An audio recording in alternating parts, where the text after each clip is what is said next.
Eu vou ler para nós em Lucas, no capítulo 9, verso 46 ao verso 56. Levantou-se entre eles, entre os discípulos, apóstolos de Jesus, uma discussão sobre qual deles seria o maior, se era Pedro, Tiago, João, Bartolomeu, Filipe, André, enfim. Quem era o maior deles? Discutindo quem era o maior, quem chegou primeiro, quem discerniu primeiro. Pedro disse: não, mas fui eu que falei primeiro que ele era o Cristo, mas fui eu que te chamei, senão você não tinha nem ido. Lembra naquele dia do barco? Se não fosse eu insistindo, não tinha acontecido nada.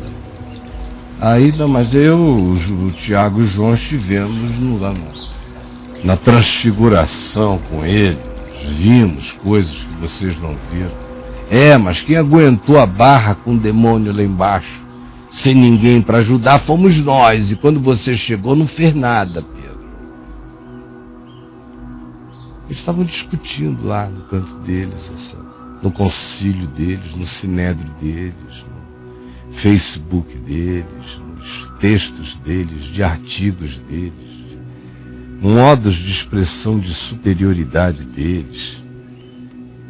Enfim, qual deles era o maior? Qual deles orava mais? Qual deles sabia mais? Qual deles entendia mais? Qual deles era o mais capacitado, o mais qualificado? Quem era o mais gostado por Jesus? Quem era o maior? Mas Jesus, sabendo o que se lhes passava no coração, não foi ouvindo a conversa, não, sabendo, lendo, escaneando as almas, as energias deles. Não disse nada, só entrou e eles mudaram de assunto. E Jesus tomou uma criança que estava ali por perto, já chegou com ela no colo, pegou a criancinha, o grupo deles, 12, se abriu. Jesus colocou a criança junto a si, bem juntinho do peito dele, e disse a todos eles, olhando em cada um dos olhos: quem receber esta criancinha aqui em meu nome, porque eu gosto dela, porque ela é minha, porque de todas as crianças é o reino de Deus, porque quem quer que queira entrar no reino tem que se fazer como uma criança. Portanto, quem receber esta criança em meu nome, quem receber qualquer criança, recebe em meu nome. E quem receber em meu nome, recebe 1000 vezes em meu nome. Ou seja, a mim me recebe quem recebe essa criança porque é uma criança, e quem recebe essa criança em meu nome. Quem recebe em meu nome, recebeu a criança, me recebeu. Quem recebeu a criança, mesmo que não tenha sido em meu nome, a mim me recebeu na criança. A mim me recebe na criança sempre. E quem receber a mim, seja porque me confessou, seja porque nem soube de mim, mas porque acolheu crianças, seja porque foi manjedoura para Cristo, dando abrigo a crianças, a velhos, a pobres, a caídos, a largados, a deixados, a abandonados. Quem quer que receber esta criança, ou estes pequeninos, como ele diz de modo mais abrangente num contexto outro, quem receber em meu nome a mim me recebe. Quem me recebe e quem me receber a mim, recebe aquele que me enviou, recebe meu Pai. Então quem recebe gente, me recebe. Quem me recebe, recebe meu Pai. Acolher gente é acolher Deus. Amar pessoas é amar a Deus. Perdoar pessoas é ser perdoado por Deus. Receber um pequenino, A mim me recebe. Receber a criança, receber o desvalido, o impotente, a mim me recebe. E quem me recebe, recebe aquele que me enviou. Ou seja, a maneira mais normal de receber a Jesus não é levantando a mão num culto, nem numa cruzada. A maneira mais normal de receber a Jesus não é ir à frente num apelo dizendo eu confesso a Jesus como meu Senhor e Salvador. Você pode fazer isso. A maneira mais normal de dizer eu quero ser de Jesus não é procurar alguém e dizer eu quero ser de Jesus. A maneira mais simples de receber Jesus é receber a criança. É receber seu filho. É não abortar seu filho. É receber seu irmão mais novo, seu irmão mais velho. É receber seu pai, receber sua mãe, receber seu tio pobre, receber seu vizinho infeliz, receber crianças, ajudá-las, acolher pessoas, abraçar a alma aflita, amedrontada, panicada, solitária. Quem assim procede, assim me recebe de Jesus. Esse é o modo mais natural. Quem faz isso em qualquer lugar do mundo está me recebendo e recebendo meu Pai. Porque aquele que entre vós for o menor de todos, esse é que é grande. E o menor de todos aqui, para o olhar deles, era a criança. A criança é que era o fraco. A criança era o desvalido. Ora, no reino de Deus, o maior é o que não tem poder. Porque é ao que não tem poder que todos vêm servir. É o que não tem poder que se torna representante daquele que tem todo poder. Do Todo-Poderoso. É aquele que não tem salvação que se torna o representante do Salvador. É aquele que não tem como abraçar o que se torna o representante do grande abraçador, Jesus. Esse é o ensino de Jesus, tão simples, que as pessoas não querem entender, até hoje. Falou João e disse, mestre, vimos certo homem que em teu nome expelia demônios, e nós lhe proibimos porque ele não anda conosco, não segue com o nosso grupo, não faz parte do nosso grupo. Mas Jesus disse a João, não proibais, João, e vocês todos não o proibais, não. Pois quem não é contra vocês, já é por vocês. Vocês estão pensando que vocês são o absoluto? Comigo é que é diferente, eu sou o absoluto. Quem não é por mim é contra mim. Quem comigo não ajunta, espalha, mas o meu modo de não ser por mim, de ser contra mim, não é como vocês imaginam.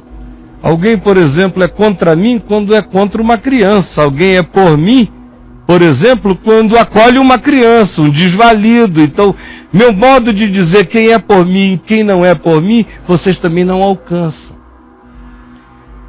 Então não se metam em relação a mim, quem é meu, quem não é meu, quem é joio e quem é trigo, fiquem fora. Olhem e enxerguem a vocês mesmos. Vocês, como grupo, que explicitamente diz que anda comigo, saibam, vocês são relativos. Absoluto aqui, somente eu. A igreja é pura relatividade. Portanto, não proibais quem vocês não conhecem, que está expulsando demônios. O demônio está saindo. Você não conhece o cara, ele não anda com você, mas é em meu nome que ele está expulsando o demônio.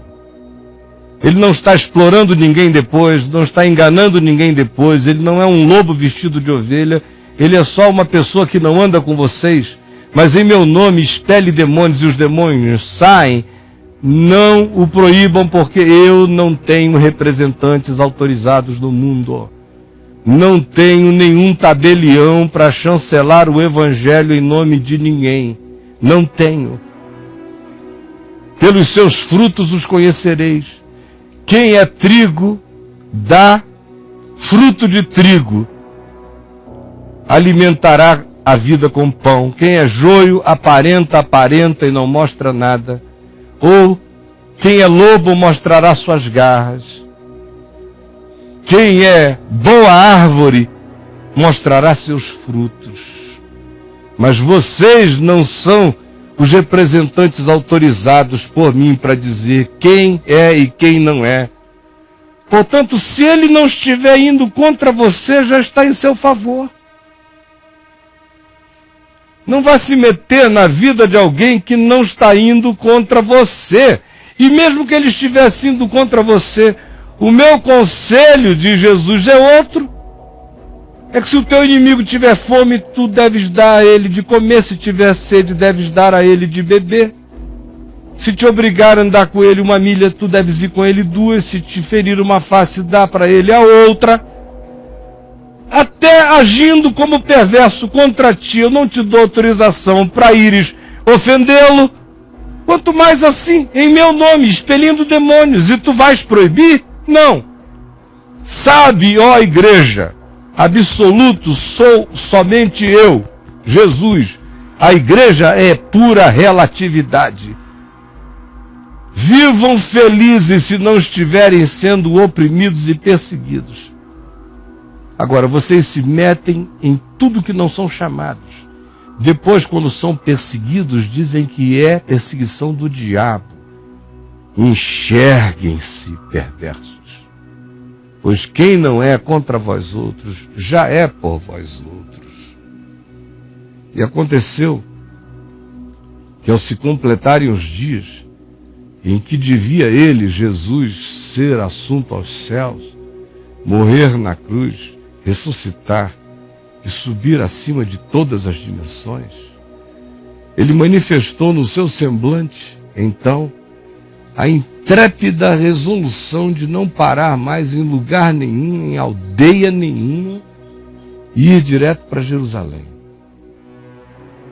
E como ele tinha enviado mensageiros que o antecedessem para preparar a pousada para ele, aconteceu o seguinte: Indo eles entraram numa aldeia de samaritanos para lhe preparar a pousada, porque Jesus, indo para Jerusalém, provavelmente fosse precisar fazer no mínimo um pernoite na região da Samaria. E aí João foi com 1 ou 2 adiante até a Samaria preparar um lugar que pudessem receber Jesus para dormir uma noite. Mas eles não receberam a Jesus quando Jesus chegou. Não prepararam a pousada quando olharam para ele. Por quê? Ora, aqui está dito. Porque o aspecto de Jesus era de quem decisivamente ia para Jerusalém. Portanto, eles viram no olhar de Jesus que Jesus, se ficasse em Samaria, ficaria constrangido. Porque conquanto ele tenha pedido para lhe prepararem uma pousada, ele mudou de ideia. E ele preferia seguir adiante para Jerusalém do que ficar lá. Por isso eles nem ofereceram a pousada, não insistiram, não fizeram nada, deixaram-no à vontade. Porque a cara dele estava decidida a ir a Jerusalém. Se eles pedissem e implorassem, era uma forçação de barra. E eles sabiamente nada fizeram. Ora, quando João e o irmão dele, Tiago, viram isto, eles que tinham ido até lá preparar a pousada, o lugar, falarem a respeito, viram que a preparação deles, a logística deles, não tinha sido aproveitada por Jesus, porque Jesus queria seguir adiante para Jerusalém. O que eles fizeram? eles transferiram na mesma hora a culpa para os samaritanos.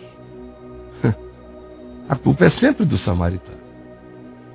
Jesus é que não quis ficar, mas quem é acusado de não ser hospitaleiro é o samaritano. Jesus é que está a fim de ir para Jerusalém. E os samaritanos foram gentis. Mas essa gentileza agora é transformada em descaso. Por quê? Porque Tiago e João, não podendo e não tendo a coragem de expressarem sua raiva de Jesus, sua zanga, seu orgulho, seu surto de superioridade, de filhos do trovão, de Boanerges, não tendo a coragem de expressar todo o trovejamento interior do descontentamento deles, dos raios interiores deles. Eles eram apelidados, chamados de Boanerges, filhos do trovão. Era uma característica do temperamento. Olha a tempestade aqui que eles fizeram. Sem a coragem de dizer: Jesus, nós não gostamos. Tu nos mandaste para cá, a gente preparou e tu não vais ficar. Fossem homens. Era honesto. E Jesus ia dizer: olha, eu quero ir adiante. Mas não. Não tem essa coragem. Eu vejo toda hora gente com raiva de Deus. Raiva de Deus mesmo. Raiva do mandamento de Deus, raiva de ter conhecido o Evangelho, raiva de ter nascido onde nasceu, de ter sabido o que soube. Ficam com raiva. E não tem a coragem de manifestar isso diante de Deus, se é que o que eles chamam de Deus é Deus. Às vezes não é nem Deus, é uma invenção religiosa. Mas não tem coragem de ter raiva da invenção religiosa. E vão ter raiva de gay, vão ter raiva de prostituta, vão ter raiva de pastor diferente deles, vão ter raiva de cantor de música diferente, vão ter raiva de banda de rock, vão ter raiva de qualquer coisa. Mas não se enxergam nunca. E olha só, por causa disso e dessa transferência, o que aconteceu? Tiago e João então perguntaram a Jesus: Senhor, queres que mandemos descer fogo do céu para os consumir? É interessante como o cara não consegue se esconder. Boanerges era como eles eram chamados por causa do temperamento deles. E eles, que certamente não gostavam desse temperamento, dessa alcunha de os explosivos. Tanto é que a grande cura de João foi a da mansidão dele vir a se tornar depois um ser humano de uma doçura que resume toda a consciência do Evangelho, a essência do que o Evangelho é: amor. Conforme na epístola dele, olha a viagem que esse cara teve que fazer. Porque aqui, nesse dia, nessa hora, as tempestades interiores dele e de Tiago estão todas se mostrando. Senhor, queres que mandemos descer fogo do céu, que façamos cair raios. Eles assumiram aqui que eles eram os filhos do trovão, filhos da raiva, filhos da zanga, filhos da superioridade, filhos de um narcisismo soberbo e arrogante, filhos do juízo.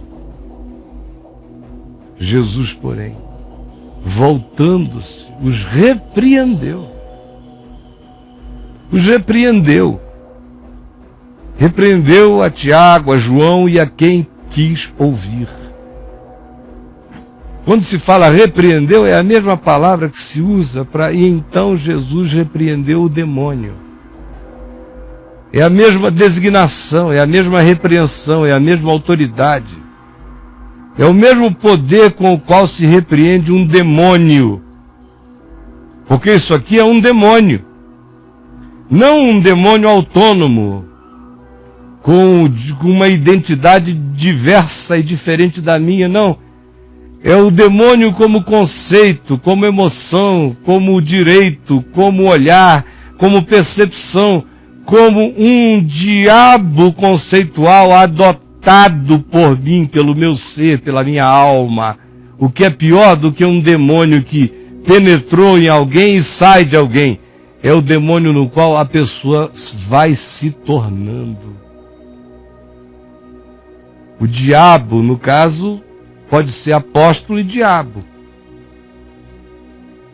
Pode carregar essa convicção de que tem poder de fazer fogo descer do céu e ser diabo.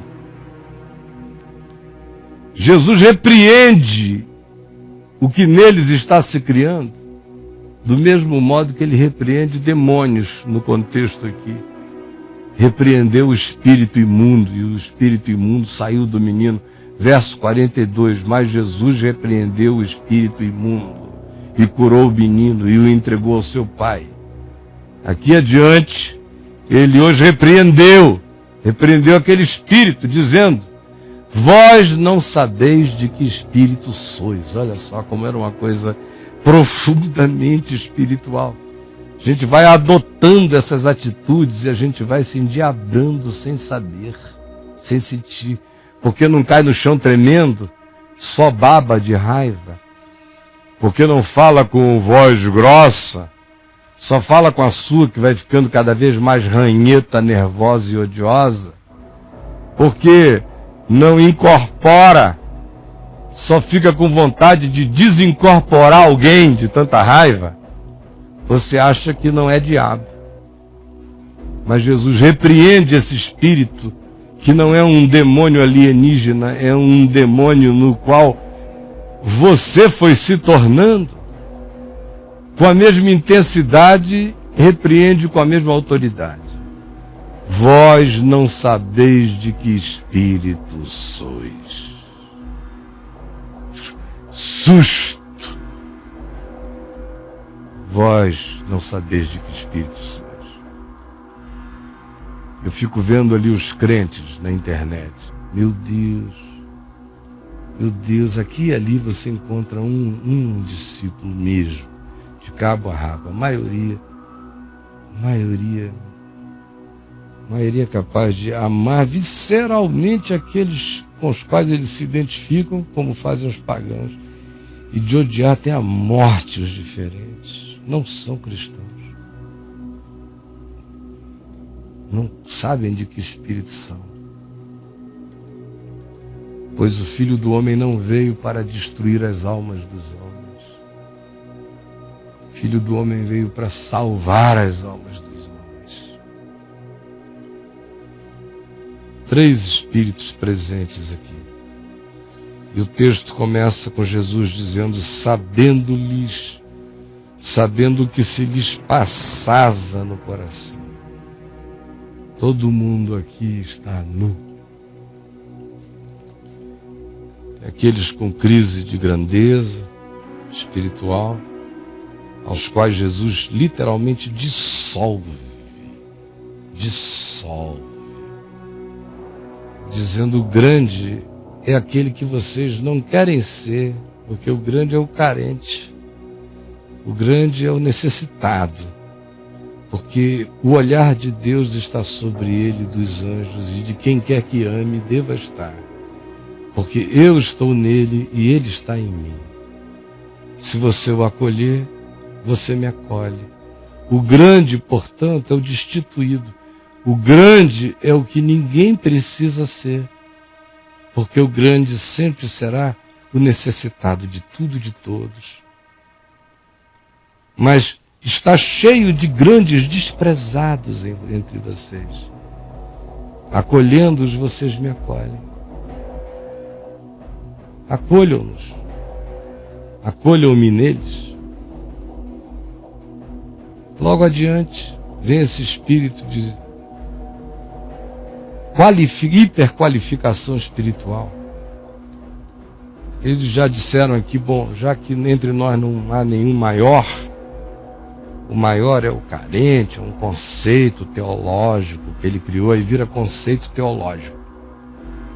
Não é verdade, é um conceito teológico interessante, bonito, evoluído, mas não é evangelho da salvação isso aqui.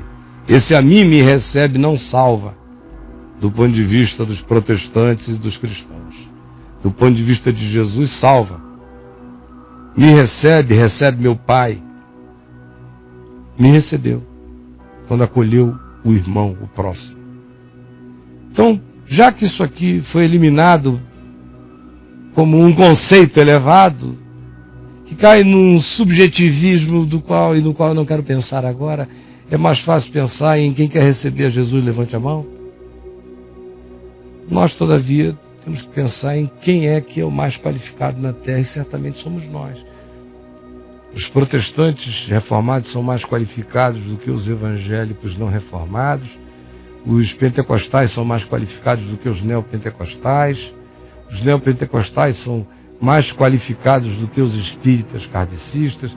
Os espíritas kardecistas são mais qualificados do que os do candomblé. Os do candomblé são mais qualificados do que os da Umbanda. Os da Umbanda são mais qualificados do que os da Quimbanda. Os da Quimbanda são mais qualificados do que os da Macumba. Os da Macumba são mais qualificados do que os da magia negra. Os da magia negra são mais qualificados do que os satanistas puros. E assim vai, descendo a hierarquia dos qualificados. E a gente no topo. Nós não somos os maiores, graças a Deus nós somos os melhores. E aqui no meio cristão, graças a Deus, nós tivemos a visão, o mover é nosso. O mover é nosso, nós somos os melhores. Nós autorizamos e nós proibimos. Nós dizemos quem é igreja, quem não é igreja. Nós dizemos o que tem credencial de Deus e o que não tem credencial de Deus. Quem pode, quem não pode. Nós ordenamos e nós desordenamos. É um outro espírito maligno que trabalha contra Jesus, que proíbe o Espírito Santo, que impede o fluxo da vida e que faz o indivíduo ficar com essa síndrome de Lúcifer, se colocando nesse lugar de absoluto divino na terra, chancelador da graça. Meu Deus, que pecado enorme, que loucura é essa? Que trabalho contra o Espírito Santo é esse que se faz em nome da ortodoxia, em nome da doutrina, em nome de Deus, impedindo o Espírito Santo de agir onde ele queira agir? Ou perseguindo aqueles que não sejam como nós, não se pareçam com a gente, nem frequentem nosso grupo? Ou então, transferindo para os outros as nossas frustrações, como Tiago e João, sua tara, seu tesão, sua raiva, o tempo que você acha que perdeu, descobriu que as coisas são diferentes, mas já faz 30 anos que você está aqui, então você não vai sair. O que é que lhe resta? Tratar mal a quem está ao seu lado, ficar com raiva de tudo. Não dá para brigar com Deus, é uma briga que você acha que vai perder, então odeie os irmãos, o próximo, o diferente, o estranho. Se torne o representante de uma guerra moral, para expressar sua raiva, seu trovão, para pedir a Deus que mande descer fogo do céu. Em nome de Jesus, vá se corromper e corromper o Evangelho, seguindo a Satanás, em nome de Jesus. Mas vem Jesus e repreende como quem repreende um espírito imundo. E diz, vós não sabeis de que espírito sois. Até hoje vocês não sabem. Vocês não têm nada a ver comigo. Nada. Se vocês tivessem alguma coisa a ver comigo, vocês nem pensariam coisa assim. O coração de vocês seria todo ternura, misericórdia e graça e desejo do bem de Deus para o próximo, por mais estranho que ele fosse. Vocês não sabem quem eu sou até hoje. If you don't know me by now, you never know me. Puxa vida, Tiago, João, se vocês não me conhecem até agora, vocês não vão me conhecer nunca mais. Vocês não sabem até hoje que eu não vim para destruir, que eu não vim para arrebentar, para pisar, para humilhar, para pagar, para desprezar. Eu vim para acolher. Tudo que eu falei há pouco, vocês não entenderam da criança, não entenderam que se aplica ao samaritano, não entenderam que se aplica ao outro diferente de vocês, não entenderam que se aplica à vida, não entenderam ainda. A mente de vocês é assim tão estanque, que o Evangelho não penetra, não cria nunca mente de Cristo em vocês, olhar de Deus, conversão genuína. Jamais. Sempre assim, doentes assim, divididos assim, sempre com disputas assim, sempre com proibições ali, doutrinarismos acolá, ou zangas, ou raivas, ou sentenças de inferno, sempre assim. Vocês não sabem de que espírito são até hoje. Jesus, por favor, converte-nos hoje ao Evangelho.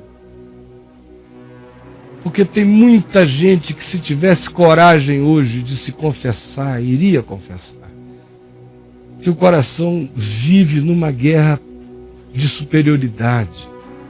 Gente que quer ser maior do que a outra, que quer alcançar, que quer aparecer. Tem tanta gente aqui que se enganou até há pouco tempo atrás, orando e jejuando, te pedindo para ter um grande ministério, significando muita gente, muito dinheiro, muito poder, programa de TV, aparecer, porque essa é a glória de Deus, segundo eles.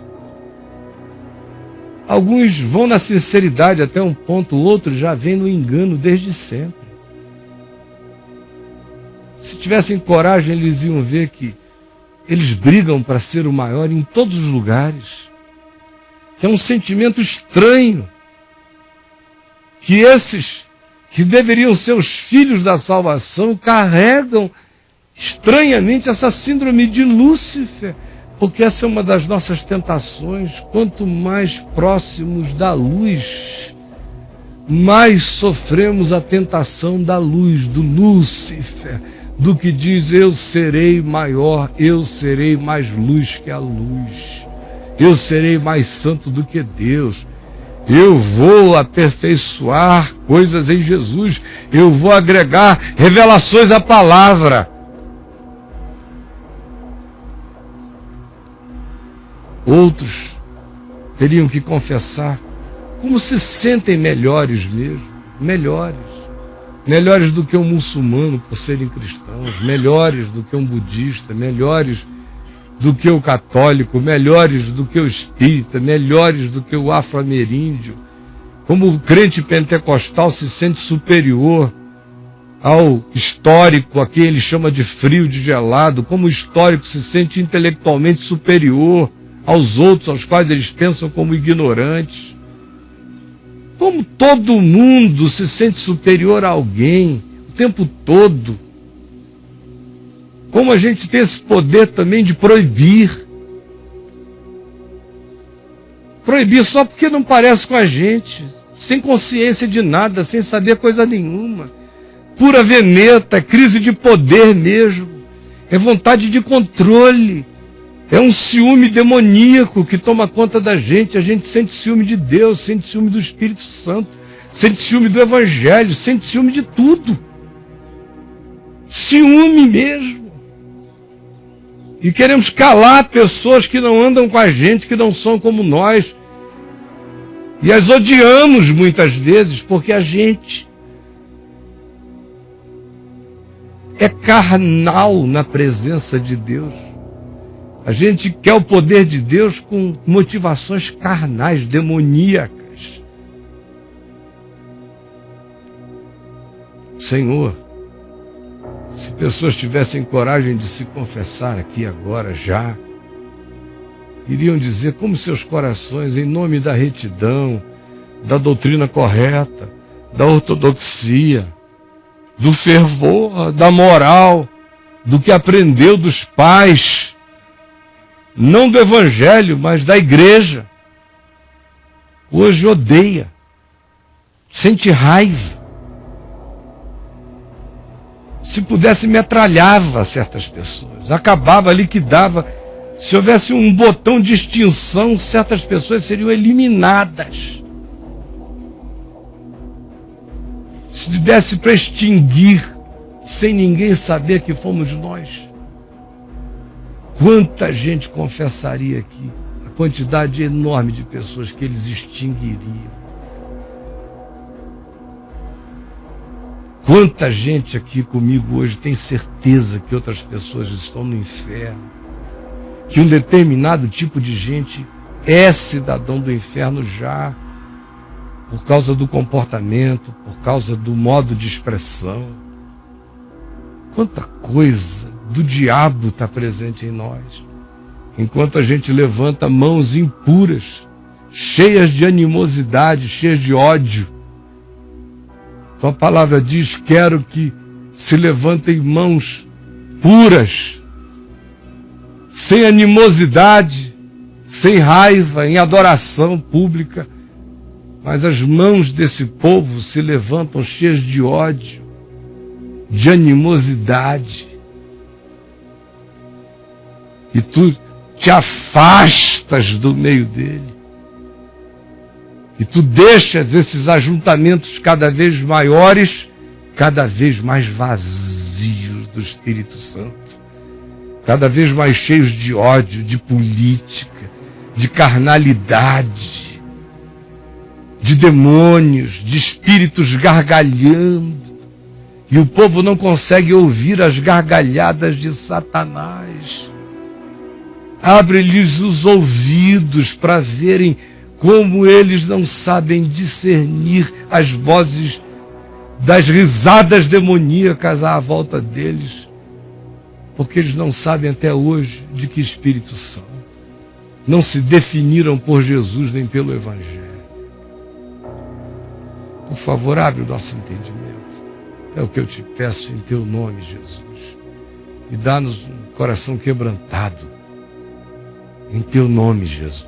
Um coração quebrantado e salvo das sutilezas das nossas soberbas, das nossas vaidades, da idolatria das nossas morais, dos demônios vestidos de anjinhos e querubins religiosos que habitam a alma da maioria de nós, que odiamos sim, que desamamos sim, que somos maus mesmo e que não temos nem a coragem de nos enxergar para cairmos quebrantados diante de Ti. Perdoa-nos. É o que eu te peço em Teu nome, Jesus. Agora. Amém.